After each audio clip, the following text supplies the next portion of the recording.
बच्चा नारायण दास लैंडे जो गुरुजी। यहाँ अगर देख रहे हो दूर से ही कितना सुंदर प्रतीत होता है। देख कुछ भिक्षा उच्छा मिले तो ठाकुर जी को भोग लगे। क्यों गुरुजी, यह नगर तो नारायण के अवसर से अति ब्यूटीफुल लग रहा है। अब जो है सो है, मगर भिक्षा भी ब्यूटीफुल मिले तब तो आनंद ही आनंद होए। तो तुम एक काम करो, तुम पश्चिम की ओर जाओ और बच्चा गोवर्धन दास तुम पूरब की ओर जाओ, और जो कुछ भी सीधी सामग्री मिले वो शालिग्राम जी को बाल भोग सिद्ध हो और हमारा कल्याण हो। जी गुरुजी, मैं बहुत सी भिक्षा लाता हूँ। यहाँ के लोग तो बहुत मालदार दिखाई पड़ते हैं। आप बिल्कुल चिंता ना कीजिए। देख बच्चा, ज्यादा लोभ मत करना। एक बात याद रखो कि लोभ पाप का मूल है, लोभ मिटावत मान। लोभ कभी नहीं कीजिए, यहाँ में नरक निधान। बोलो गुरुजी महाराज की जय। गुरुजी महाराज की जय। चना चना जलेबी जलेबी जलेबी, कबाब गर्मा गर्म मसालेदार 84 मसाला 72 आंच का। जो खाए सो हो चाटे, जो न खाए सो जीभ काटे। ले कबाब का ढेर बेचा टके से। गोल गोल से रंग बिरंगे लाया हूँ मैं गुब्बारे, गोल गोल से रंग बिरंगे लाया हूँ मैं गुब्बारे। गुब्बारे लाया हूँ मैं, गुब्बारे लाया हूँ, गुब्बारे लाया हूँ मैं, गुब्बारे लाया हूँ। गुब्बारे का ढेर बेचा टके सेर। हो चना जोर गरम, चना जोर गरम बापू मैं लाया मजेदार चना जोर गरम। वो चने बनावे घासी राम जिनकी झोली में दुकान। चन्ना चुरमुर चुरमुर बोले बापू खाने को मुंह खोले। चना जोर गरम बापू मैं लाया मजेदार चना जोर गरम। वाह वाह, क्यों माई भाजी कितने से? आलू प्याज नेनुआ मुरई मिर्चा साग सब टके से।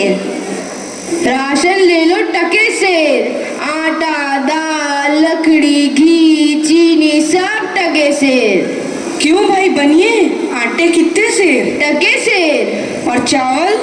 टके से। घी? बाबा जी सब टके से। सब टके से? सचमुच? हाँ महाराज, क्या झूठ बोलूंगा। जलेबियां गर्मा गर्म, घी में गरक, चीनी में तरातत, चाशनी में चबाचब, ले भूर का लड्डू। जो खाए सो पछताए, जो ना खाए वो भी पछताए। रेवड़ी कड़ाका पापड़ पड़ाका, ऐसी जात हलवाई जिसके 36 काम है भाई। सब सामान ताजा, खाजा ले खाजा, टके सेर खाजा। क्यों भाई हलवाई, मिठाइयाँ कितने सेर दे? बाबूजी लडुआ गुलाब जामुन जलेबी सब टके सेर। सब टके सेर? सचमुच मस्खरी तो नहीं करते? नहीं बाबूजी, इस नगरी की चाल ही यही है, यहाँ सब सामान टके सेर ही बिकता है।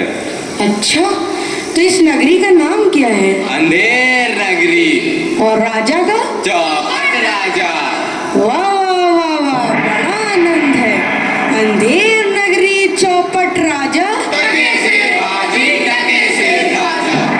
तो बाबूजी कुछ लेना देना हो तो लो दो। बच्चा भिक्षा मांगकर 7 पैसे लाया था, उसी से 3.5 सेर मिठाई दे दे तो गुरु चेले का भला हो। अंधेर नगरी चौपट राजा, टके सेर बाजी टके सेर खाजा। अंधेर नगरी चौपट राजा, टके सेर बाजी टके सेर खाजा। राम भजो राम भजो राम भजो राम, राम भजो राम भजो राम भजो राम, राम भजो राम भजो राम भजो राम, राम भजो राम भजो राम भजो राम।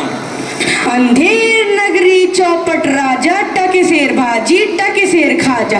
अंधेर नगरी चौपट राजा, टके सेर भाजी टके सेर खाजा। बच्चा गोवर्धन दास बता क्या लाया? मुझे तो गठरी भरी मालूम पड़ रही है। गुरुजी महाराज, बड़ा माल लाया हूँ, 3.5 सेर मिठाई। देखूं बच्चा? इम्पॉसिबल। वाह वाह वाह वाह, इतनी सारी मिठाइयाँ कहाँ से लाया? किस धर्मात्मा से भेंट हुई? गुरुजी महाराज 7 पैसे भीख में मिले थे, उसी से इतनी मिठाई मोली। बच्चा, नारायण दास ने तो मुझसे कहा था कि यहाँ सब सामान टके सेर बिकता है।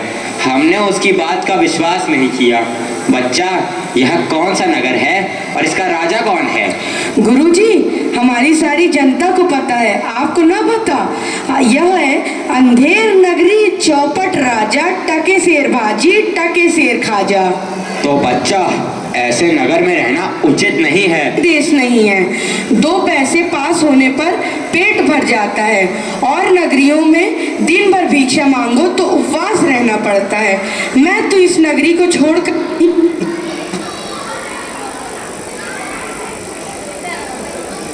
आपकी कृपा से कोई दुख ना होगा महाराज। अब तो मैं इस नगर में एक क्षण भी नहीं रहूंगा। देख, मेरी बात मान, नहीं तो पीछे पछताएगा। मैं तो जाता हूँ, पर इतना कह दे रहा हूँ कि जब भी कोई संकट पड़े मेरा स्मरण जरूर करना। प्रणाम गुरुजी, मैं आपका नृत्य ही स्मरण करूंगा।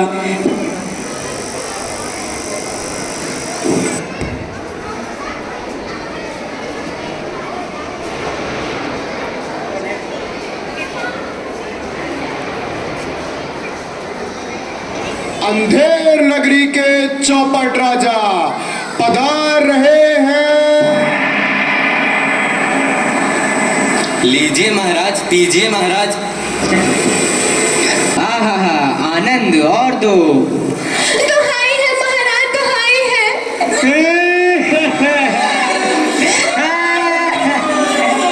मेरा न्याय हो। तुम्हारा न्याय यही होगा, और ऐसे होगा जैसे यम के यहाँ भी नहीं होता। बोलो क्या हुआ? महाराज, कल्लू बनिया की दीवार गिर पड़ी, सो मेरी बकरी उसके नीचे दब गई। दुहाई है महाराज, मेरा न्याय हो। मंत्री, जाओ अभी कल्लू बने की दीवार को ले आओ। महाराज, दीवार नहीं लाई जा सकती। मंत्री, उसके भाई, लड़के, दोस्त जो भी मिले उसे पकड़ लाओ। अरे महाराज, दीवार ईंट चून की होती है, उसका कोई भाई बेटा नहीं होता। अच्छा, तो जाओ कल्लू बनिया के पकड़ लाओ। कल्लू बनिया को लाया जाए। कल्लू बनिया हाजिर हो। महाराज की जय हो। क्यों रे बनिए, पुदीने की धनिये, इसकी चक्री कैसे मर गई? बोल। महाराज, चक्री नहीं बकरी। हाँ वही यार। महाराज, मेरा कुछ दोष नहीं, कारीगर ने ऐसी दीवार बनाई कि गिर पड़ी। मंत्री, इस लल्लू को निकालो और कारीगर को पकड़ लाओ। इस लल्लू को ले जाओ और कारीगर को लाओ। कारीगर हाजिर हो। महाराज, मेरी जय हो। क्यों रे कारीगर, तेने दीवार ऐसी क्यों बनाई कि दीवार गिर गई और मकड़ी मर गई? बोल। महाराज, मेरा कुछ कसूर नहीं, उस चूने वाले ने ऐसा बोधा चूना बनाया कि दीवार गिर पड़ी। अच्छा, इस कारीगर को ले आओ। नहीं नहीं, कारीगर को निकालो और चूने वाले को पकड़ लाओ। कारीगर को ले जाओ और चूने वाले को लाओ। चूने वाला हाजिर हो। महाराज की जय हो। क्यों बे खैर सुपारी चूने वाले, इसकी ककड़ी कैसे मर गई? बोल। महाराज, हमारा कुछ कसूर नहीं, वो भिस्तिया चूने पानी ढेर दे दिए, इससे की दीवार कमजोर रह गई। अरे अरे अरे मंत्री, इस चुन्नी लाल को निकालो और भिस्ती को पकड़ लाओ। इसे ले जाओ और भिस्ती को लाओ। भिस्ती हाजिर हो। क्यों बे भिस्ती, गंगा जमुना कश्ती, तेने चूने में इतना पानी क्यों दिया कि दीवार गिर गई और कल्लू बनिया दब गया? महाराज, गुलाम का कोई कसूर नहीं, उस कसाई ने मसक ही इतनी बड़ी बना दी कि उसमें पानी ज्यादा आ गया। महाराज, मुझे माफ करो महाराज। मंत्री, इस भिस्ती को निकालो और कसाई को पकड़ लाओ। भिस्ती को ले जाओ यार, कसाई को लाओ।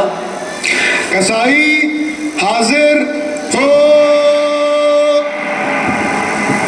महाराज, क्यों रे कसाई, तेने मसक ऐसी क्यों बनाई, दीवार गिराई और बकरी दबाई? बोल। महाराज, गडरिया ने टके पर ऐसी बड़ी भीड़ मेरे हाथों बेची कि उसकी मशक ही बड़ी बन गई। मंत्री, इस खबीज के बच्चे को निकालो और जाओ गडरिये को ले आओ। इसे ले जाओ और गडरिये को लाओ। गडरिया हाजिर हो।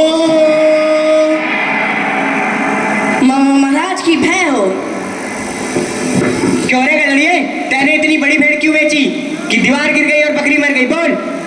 महाराज, उधर से कोतवाल साहब की सवारी आ गई तो उसको देखने मैंने छोटी बड़ी भेड़ों का ख्याल ही नहीं किया। मेरा कोई कसूर नहीं। मंत्री, इसे निकालो और कोतवाल को अभी पकड़ लाओ। इसे ले जाओ और कोतवाल को लाओ। कोतवाल हाजिर हो। महाराज की जय हो। महाराज। क्यों बे कोतवाल, तैने सवारी इतने धूमधाम से क्यों निकाली कि गधड़िए ने गड़बड़ा कर बड़ी भेड़ बेच दी, जिससे बकरी गिर गई और कल्लू बनिया दब गया? मेरा कोई कसूर नहीं, मैं तो शहर के इंतजाम के वास्ते गया था। ये नहीं, तुमने इतने धूम से सवारी क्यों निकाली? क्यों निकाली तुमने सवारी धूम से? महाराज महाराज कुछ नहीं। मंत्री, इस कोतवाल को अभी फांसी पे चढ़ा दो। दरबार बर्खास्त। सैनिकों, इसे फांसी पे चढ़ा दो। नहीं महाराज, या नहीं महाराज।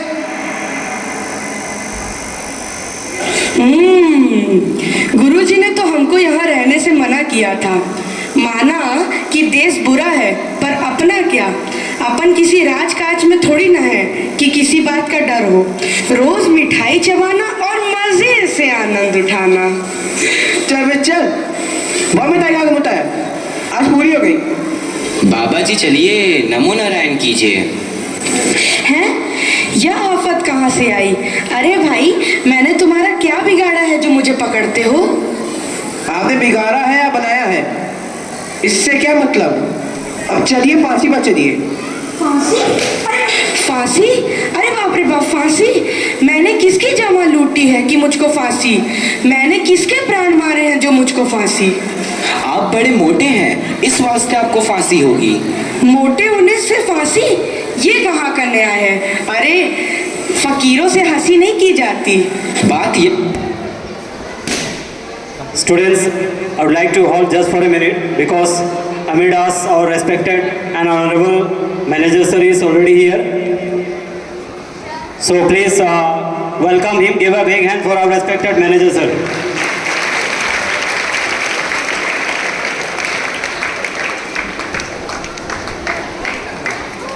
Okay.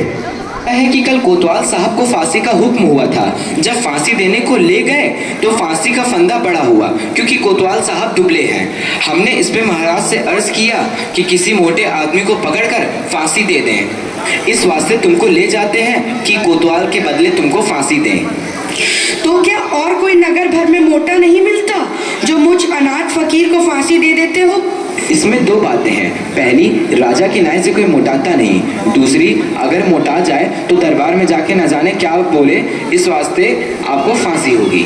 दुहाई हो परमेश्वर की, यहाँ बड़ा ही अंधेर है। अरे गुरुजी महाराज का कहना मैंने ना माना, उसी का फल मुझे अभी भोगना पड़ रहा है। गुरुजी कहाँ हो? कृपया मेरे प्राण बचाओ। हाय, मैंने गुरुजी का कहना ना माना, उसी का फल है ये। गुरुजी कहाँ हो? बचाओ। अरे बच्चा गोवर्धन दास, तेरी यह क्या दशा हो गई है? गुरुजी, दीवार के नीचे बकरी दब गई, सो इसके लिए मुझे फांसी देते हैं। गुरुजी बचाओ। अरे बच्चा, मैंने तो पहले ही कहा था कि ऐसे नगर में रहना ठीक नहीं है। तूने मेरा कहना नहीं सुना। कोई चिंता नहीं, नारायण सब समर्थ हैं। और सुनो, मुझे मेरे शिष्य को एक उपदेश देना है। तुम लोग तनिक किनारे हो जाओ, और अगर मेरा कहना नहीं सुने तो समझ लो तुम्हारा भला नहीं होगा। नहीं नहीं महाराज, हम लोग हट जाते हैं, आप बेशक उपदेश दीजिए। तब तो गुरुजी हम ही फांसी चढ़ेंगे। नहीं बच्चा, मुझको चढ़ने दे। नहीं गुरुजी, हम फांसी चढ़ेंगे। नहीं बच्चा, हम इतना समझाया, नहीं मानता। हम बुढ़े भाई, हमको चढ़ने दे। अरे भाई, यह क्या माजरा है, कुछ समझ नहीं पड़ता। हम भी नहीं समझ सकते कैसी गड़बड़ है। क्या गोलमाल है? महाराज, गुरु कहता है मैं फांसी चढ़ूंगा, शिष्य कहता है मैं फांसी चढ़ूंगा। बाबूजी, आप काहे को फांसी चढ़ना चाहते हो? महाराज, इस वक्त ऐसी साइट है कि जो मरेगा सीधा वैकुंठ जाएगा। अरे बाबा जी, तब तो हम भी फांसी चढ़ेंगे। हमको तो हुक्म है, हम ही फांसी चढ़ेंगे। अरे दीवार तो हमारी वजह से गिरी थी, फांसी तो हम चढ़ेंगे। अरे हम चलेंगे। राजा कौन? आप सरकार। तो वैकुंठ जाने का हक किसका? आप सरकार। तो मंत्री चढ़ाओ उनको फांसी। अरे चलिए महाराज। जहाँ ना धर्म ना बुद्धि ना नीति ना सूजन समाज, तो ऐसी अपूही नसे जैसे चौपट राज। अंधेर नगरी चौपट राजा, अंधेर नगरी चौपट राजा, जिस मोल भाजी उस मोल खाजा, उस मोल खाजा हो। अंधेर नगरी चौपट। Thanks, students, for your